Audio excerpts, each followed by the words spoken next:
पुणे पिंपरी विषारी दारू मृत्यू प्रकरणामध्ये कर्नल सिंग विरखा आणि त्याच्या मुलाला अटक करण्यात आलेली आहे। अटकेनंतर दोघांनाही कोर्टामध्ये हजर केलं जाणार आहे। एक महत्त्वाची बातमी आपण पाहतोय। कर्नल सिंग विरखा आणि त्याच्या मुलाला आता पोलिसांनी अटक केलेली आहे आणि अटकेनंतर या दोघांना देखील कोर्टात हजर केलं जाणार आहे। त्यामुळे कोर्ट आता यावर काय निर्णय देतं याकडे लक्ष लागलेलं आहे। कैलासपुरी आमचे प्रतिनिधी आपल्या सोबत आहेत। कैलास, कर्नल सिंग विरखा आणि त्याच्या मुलाला अटक करण्यात आलेली आहे, काय माहिती आहे?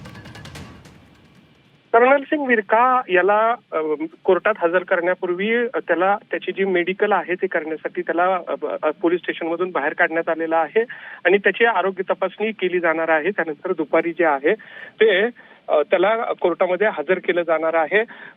कर्नल सिंग विरखा यानेच ही दारू जी आहे फुगेवाडी परिसरामध्ये विक्री केलेली होती आणि त्यानंतरच अनेक जणांचा मृत्यू जो आहे तो झालेला आहे। जो वानखेडे आहे त्याच्याकडून या कर्नल सिंग विरखा याने दारू जी आहे ती घेतलेली होती आणि त्याची विक्री जी आहे ती केलेली होती। त्यातील हा मुख्य जो आहे गुत्ता मालक तो कर्नल सिंग विरखा आहे आणि त्याला दुपारी कोर्टामध्ये हजर केलं जाणार आहे। निश्चितच त्यामुळे आता कोर्टाच्या संपूर्ण एकूणच निकालाकडे निर्णयाकडे लक्ष लागलेलं आहे। धन्यवाद कैलास या माहितीसाठी। राउंड 2